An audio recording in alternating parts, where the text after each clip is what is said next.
మహిళల కోసం central bank of India ఇప్పుడు మీకు అందిస్తోంది గృహ రుణం అతి తక్కువ వడ్డీ రేట్లకే ప్రత్యేక సెంట్ గృహలక్ష్మి. పూర్తి వివరాలకు వెంటనే సంప్రదించండి 18003030. ஜெகன்மோகன் ரெட்டியை வந்து திருப்பதி கோயில் அனுமதிக்கல தரிசனம் செய்ய. இதே மாதிரி வந்து ஃபாலோ பண்ணிட்டே இருந்தா நாளைக்கு தீண்டாம வந்துருவாங்க, அன்டச்சபிலிட்டி வந்துருவாங்க. உண்மையிலே எனக்கு ரொம்ப கஷ்டமா இருக்கு. ஏன்னா தன சுயநலத்துக்காக சந்திரபாபு நாயுடு கடவுள் கூடவே விளையாடுறாரு. இது வரைக்கும் அவர் லைஃப் பொலிட்டிக்கலா நீங்க பார்த்தீங்கன்னா சந்திரபாபு நாயுடு சுயநலத்துக்காக யாரை வேணாலும் பலி கொடுப்பாங்கங்கிறது நீங்க ஹிஸ்டரி பார்த்தாலே தெரியும். ஃபர்ஸ்ட்ல பொண்ணு கொடுத்த மாமாவை சிஎம் ஆகணும்னு பலி கொடுத்துட்டாரு. அப்புறம் சிஎம் ஆக்குறேன்னு சொன்ன புரந்தேஸ்வரி ஹஸ்பண்ட இவர் சிஎம் ஆகுறதுக்கு பலி கொடுத்துட்டாரு. அதுக்கப்புறம் ஜூனியர் என்டிஆர் ஹரிகிருஷ்ணாவை எப்படி பலி கொடுத்தாரோ நீங்க பார்த்தீங்க. அதுக்கப்புறம் நான் வந்து கம்பைன் ஸ்டேட் இருந்தா லைஃப்ல சிஎம் ஆக முடியாதுன்னு நினைக்கும் போது ஸ்டேட்டை ரெண்டாக்கிட்டு சிஎம் ஆகுறதுக்காக ஜனங்களோட பவிஷ்யத்தோட எப்படி விளையாடி இருக்காங்க நீங்க பார்த்திருக்கீங்க. இப்போ எலெக்ஷன்ஸ்ல நீங்க பார்த்திருப்பீங்க எப்படியாவது ஆட்சிக்கு வரணும்னு எவ்வளவு பொய்யான ப்ராமிசஸ் எல்லாம் பண்ணிருக்காங்க. இவிஎம்ல எவ்வளவு மேனேஜ்மெண்ட் பண்ணிட்டு எப்படி வந்தாரோ எல்லாருக்கும் தெரியும். ஆனா ஆட்சிக்கு வந்தா இந்த 100 நாள்ல அவர் ப்ராமிஸ் பண்ண எதுவுமே ஜனங்களுக்கு பண்ண முடியல. ஃப்ளட்ஸ் வந்திருக்கு, ஜனங்களுக்கு தண்ணி கொடுக்க முடியல, சின்ன குழந்தைங்களுக்கு பால் கூட கொடுக்க முடியாத வக்கில்லாத இந்த கவர்மெண்ட் ஜனங்க எங்க போராட்டம் செய்யறது எல்லாருக்கும் தெரியுமோ. அது டைவர்ட் பண்ணும். ஸ்டீல் பிளான்ட் பிரைவேட் பண்றாங்க. அது வந்து எல்லா லட்சக்கணக்கான அங்க ஒர்க் பண்றவங்க ஃபைட் பண்ணிட்டு இருக்காங்க. அது ஜனங்களுக்கு தெரியக்கூடாது. இந்த மாதிரி நிறைய தப்பு பண்ற சந்திரபாபு நாயுடு அந்த தப்பெல்லாம் ஜனங்களுக்கு தெரியாம டைவர்ட் பண்றதுக்கு டைவர்ட் பாலிட்டிக்ஷன் தான் இந்த லட்டு விஷயம் கொண்டு வந்திருக்காரு. ஏன்னா உண்மையிலே கடவுள் மேல பக்தி பயம் இருந்தா இந்த மாதிரி ஒரு தப்பு நடந்ததுன்னா சிஎம்ஆ இருக்கிறவங்க டிப்யூட்டி சிஎம்ஆ இருக்கிறவங்க என்ன செய்யணும்? அது மேல என்கொயரி பண்ணணும். என்கொயரி பண்ணிட்டு தப்பு பண்ணவங்கள தண்டிக்கணும். அப்படி இல்லாம அவங்களோட என்டிஏ கூட்டணி மீட்டிங் நடக்கும் போது இந்த மாதிரி ஒரு தப்பு நடந்தது, இந்த மாதிரி அனிமல் ஃபேட் இதுல மிக்ஸ் ஆயிருக்குன்னு சொல்லி அவர் பேசினது, அந்த பேசின பொய்ய உண்மையாக்குறதுக்காக அவர் வந்து ஒரு ரிப்போர்ட் கொண்டு வந்திருக்காரு. அந்த ரிப்போர்ட் நீங்க பாத்தீங்கன்னா NDDB ரிப்போர்ட் இதுல கிளியரா இருக்கும். மார்ச்சோட ஜெகன்மோகன் ரெட்டி சார் சிஎம் முடிஞ்சிச்சு, எலெக்ஷன் அனௌன்ஸ் பண்ணாங்க. ஜூன்ல சந்திரபாபு நாயுடு சிஎம் ஆனார். ஜூலைல தான் அந்த டேங்கர்ஸ் வந்திருக்கு. 17/7/2024 கண்டெய்னர்ஸ் வந்திருக்கு. அதை டெஸ்ட்டுக்கு அனுப்புனா 23/7/24 தான் ரிசல்ட்ஸ் வந்திருக்கு. அந்த 23 அன்னைக்கே Tirumala EO Shamal Rao press meet வச்சுட்டு இதுல வந்து வனஸ்பதி வெஜிடபிள் ஃபேட் மிக்ஸ் ஆனதுனால 8 கண்டெய்னர்ல 4 நல்லா இருக்கு உள்ள அனுப்பணும், 4 கண்டெய்னர்ல வனஸ்பதிக்கு வெஜிடபிள் ஆயில் மிக்ஸ் ஆனதுனால ரிஜெக்ட் பண்ணிட்டோம், யூஸ் பண்ணலான்னு கிளியரா ஒரு இஓ சொல்லியிருக்காங்க. ஏன்னா டிடிடி வந்து இஓ கண்ட்ரோல்ல இருக்கும். இஓல வந்து சேர்மன் கமிட்டி தான் அதுல வந்து மெயின் போர்ஷன். அதுல வந்து கவர்மெண்ட் இன்வால்மெண்ட் ஒன்றும் இருக்காது. ஸோ கிளியர் கட்டா வந்தது. நீங்க சிஎம்ஆ இருக்கும் போது சந்திரபாபு நாயுடு கண்டெய்னர் வந்தது, சாம்பிள் எடுத்தது, ரிப்போர்ட் வந்தது, எல்லாமே உங்க கவர்மெண்ட்ல தப்பு நடக்கலாம். அது யூஸ் பண்ணல, அது வெஜிடபிள் ஆயில்னு இஓ சொல்லிருக்காங்க.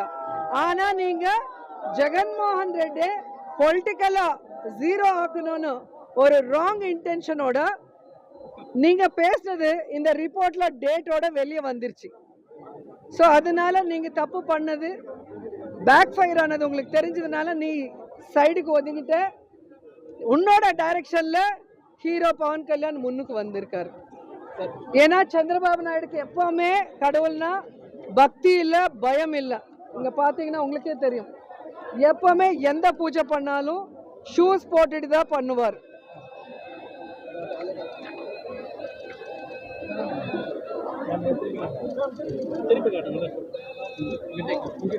எந்த பூஜை பண்ணாலும் ஷூஸ் போட்டுட்டு தான் பண்ணுவார். நீங்க எந்த போட்டோ வேணாலும் பாருங்க, எந்த போட்டோ பார்த்தாலும் ஷூஸ். அவங்களுக்கு வந்து கடவுள்னா பக்தி இல்லை, பயம் இல்லை. ஸோ ஒரு வாட்டி உங்களுக்கே தெரியும், வெய்யக்கால மண்டபம் திருமலையில் அவர் டெஸ்ட்ராய் பண்ணுறதுனால அதே திருமலையில் பாம் பிளாஸ்ட் ஆயிருக்கு. ஸோ கடவுள் பனிஷ்மெண்ட் கொடுத்தார். ஆனாலும் புத்தி வராமல் மறுபடி தப்பு பண்ணிட்டு இருக்காரு. அவர் வந்து ஜெகன்மோகன் ரெட்டி டார்கெட் பண்ணுறன்னு நினைக்கிறார். ஆனால் இன்னைக்கு வந்து ஆந்திராவில் மட்டும் இல்லை, இந்தியாவில் மட்டும் இல்லை, உலகம் முழுக்க வெங்கடேஸ்வர சுவாமியை பூஜை பண்ணுறவங்க பக்தியோட அந்த லட்டுவை வந்து பிரசாதத்தை வந்து தம்ம அதிருஷ்டமாக நினச்சி சாப்பிட்றவங்கள வந்து ஒரு கன்ஃபியூஷனில் போட்டுட்டு இன்னைக்கு சாமி மேலே நம்பிக்கை போகிற அளவுக்கு சந்திரபாபு நாயுடு பண்ணுறாருன்னா, அந்த மாதிரி டட்டி பாலிடிக்ஸ் பண்ணுற பொலிட்டீஷியனை இது வரைக்கும் யாரும் பார்த்துருக்க முடியாது. இன்னைக்கு மறுபடியும் நான் கிளியராக சொல்கிறேன், அவங்க சொல்கிற ஒவ்வொன்றுமே பொய்யா பேசுகிறாங்க.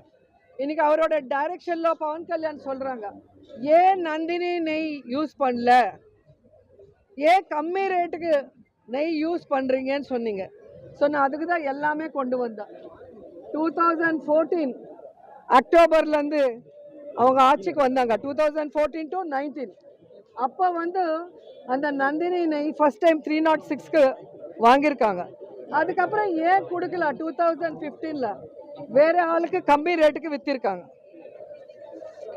ஸோ இது வந்து நீங்கள் உங்களுக்கு கொடுக்குற ஒவ்வொரு காப்பி நீங்கள் பார்த்துக்கோங்க. 2014 to 2024 வரைக்கும் டெண்டர் ப்ராசஸ் என்ன, எந்த மாதிரி L1 கொடுப்பாங்க டெண்டரு, அதில் என்ன டெண்டர் யாருக்கு L1 கொடுப்பாங்க, யார் வந்து நெய் எப்படி சர்ஃபரா பண்ணுவாங்க, அது எப்படி டெஸ்ட் பண்ணுவாங்க, டெஸ்ட் பண்ணி எப்படி அனுப்புவாங்க, டெஸ்ட்டில் சரியாக இல்லைன்னா எப்படி ரிஜெக்ட் பண்ணுவாங்க, எந்தெந்த கவர்மெண்ட்டில் எத்தனை வாட்டி ரிஜெக்ட் ஆயிருக்குன்னு இதில் கிளியராக இருக்குது.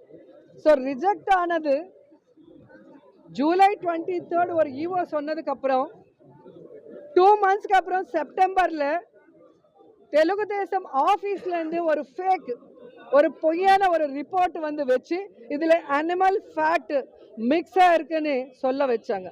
டிடிடியில் நடந்தால் டிடிடி ஈவோ கூட பேச சொல்லுங்கள். ஏன் டிடிபி ஆஃபீஸில் உங்கள் கட்சி பார்ட்டி ஆஃபீஸில் ஏன் வச்சுருக்கீங்க ஃபஸ்ட்டு? ரெண்டாவது, ஒருவேளை அது நடந்தால் உங்கள் ஆட்சியில் தானே நடந்த மாதிரி, எந்த ஆட்சியில் நடந்தாலும் இப்போ நாங்கள் ஆட்சியில் இருந்தால் நீங்கள் ஒன்றும் பண்ண முடியாது, வெறும் அப்போசிஷனாக கத்த முடியும். ஆனால் இன்னைக்கு நீங்கள் அதிகாரத்தில் இருக்கும் போது ஏன் அதை பற்றி விசாரணை பண்ணி தண்டிக்காமல் ப்ரெஸ் மீட் பண்ணுறது, கோயிலுக்கு போய் அந்த படி எல்லாம் க்ளீன் பண்ணுறது, இந்த ட்ராமா ஏன் பண்ணுறீங்கன்னு கேட்குறேன். இப்போ மேலேயும் உங்கள் கவர்மெண்ட் தான் இருக்குது, கீழேயும் உங்கள் கவர்மெண்ட் தான் இருக்குது. இந்த என்டிஏல நீங்களும் பவன் கல்யாணும் மோடி சார் இருக்கும்போது நாங்கள் வந்து எந்த என்கொயரி வேண்டான்னு சொல்லலையே. ஜெகன் சார் யாரை சேர்மனாக வச்சாங்களோ சுப்பாரெட்டி சார் கிளியராக சுப்ரீம் கோர்ட்டில் கேஸ் போட்டிருக்காங்க, இதை பற்றி விசாரணை பண்ணுங்க, குற்றவாளியை கண்டுபிடிங்க, அவங்களுக்கு வந்து தண்டனை கொடுங்க சொல்லி அவர் சொல்கிறாரு. சுப்பிரமணிய சுவாமி அவரும் கேஸ் போட்டிருக்காங்க.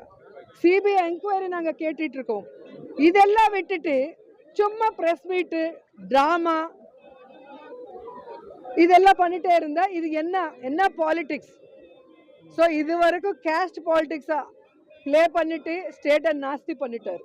இப்போ வந்து மத பாலிடிக்ஸ் பண்ணுறாரு சந்திரபாபு நாயுடு. இது கரெக்ட் இல்லை. இது மீடியா கூட எக்ஸ்போஸ் பண்ணும். சந்திரபாபு நாயுடு பவன் கல்யாண் பண்ணுற டட்டி பாலிடிக்ஸை எக்ஸ்போஸ் பண்ணும். திருமலால லட்டுல எந்த விதமான மிக்சிங் இல்லை, அது எல்லாரும் தெரிஞ்சுக்கணும். அண்ட் முக்கியமானது, சனாதன தர்மம்காக நாங்கள் ஃபைட் பண்ணுறோன்னு சொல்கிறவங்க சாமியை கும்பிட்றதில்ல, சாமியை நம்புறதில்ல. அவங்க பண்ணுற வேலைங்களை பார்த்தாலே உங்களுக்கு தெரியும். பவன் கல்யாணோட அப்பா வந்து அவங்க பாட்டி விளக்கு ஏத்துனா அவங்க அப்பா அந்த விளக்குல சாமிக்கு ஏத்துனா விளக்குல சிகரெட் பிடிப்பாருன்னு பவன் கல்யாண் ஒரு இன்டர்வியூல சொல்லியிருக்காங்க. அவங்க பிரதர் அண்ணா நாகபாபு கடவுளே இல்லை, இதெல்லாம் ட்ராஷு, கடவுள் ஒரு பற்றி கேவலமாக பேசியிருக்காங்க. அவரோட ட்வீட்டு பார்க்கலாம், அவரோட வீடியோ நீங்கள் அடித்தாலும் யூடியூப்பில் கிடைக்கும். இதே பவன் கல்யாண் என் பொண்டாட்டி கிறிஸ்டியன், என் பசங்க பாப்டிசம் எடுத்திருக்காங்க, நான் கூட எடுத்திருக்குன்னு சொல்லிட்டு அவர் சொல்லியிருக்காரு. இப்போ சனாதன தர்மம்னு சொல்லி நாங்கள் ஏதோ தர்மத்தை வந்து ராங்காக பண்ணுறோம், அவங்க கரெக்டாக பண்ணுற மாதிரி பேசுறது எங்களுக்கு ஒன்றும் புரியல.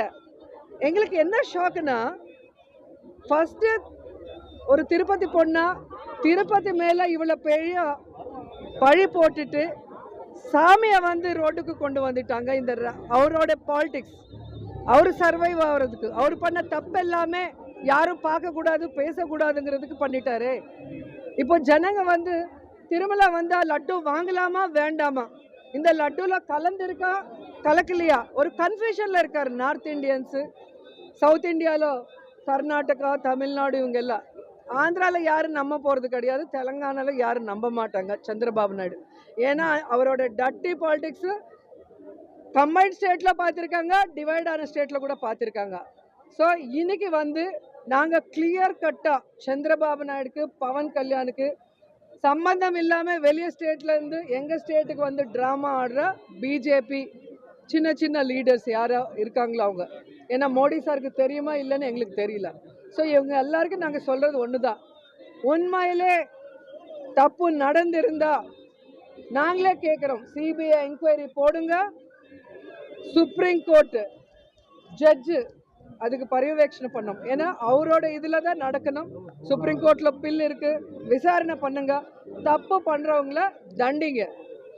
அதில் கலந்திருந்தா அதுக்கு யார் அவங்கள தண்டிக்கணும், அது இல்லாமல் பொய் சொல்லியிருந்தா பொய் சொன்னவங்கள தண்டிக்கணும். இதுதான் நாங்கள் கேட்குறோம். ஸோ இது வந்து கிளியர் கட்டாக எல்லாருக்கும் தெரிகிற மாதிரி ப்ரெஸ் தான் பண்ணணும். ஏன்னா இது வந்து இனியோட முடியாது. இது எல்லா ஸ்டேட்லும் இந்த ஒரு பேட் பாலிடிக்ஸு இது போனால் கரெக்டாக இருக்கிறதுன்னு தான் இன்றைக்கி நான் பேச வந்திருக்கேன். ஸோ இன்றைக்கி எல்லா கோயிலில் நாங்கள் எல்லா கடவுளை வேண்டிக்கிறோம், இந்த சந்திரபாபு நாயுடு நல்ல புத்தி கொடுங்க, அவரால் முடிஞ்சால் நல்ல வேலை செய்ய சொல்லுங்கள், இல்லைன்னா வீட்டில் போய் படுக்க சொல்லுங்கள் ரிசைன் பண்ணிட்டு.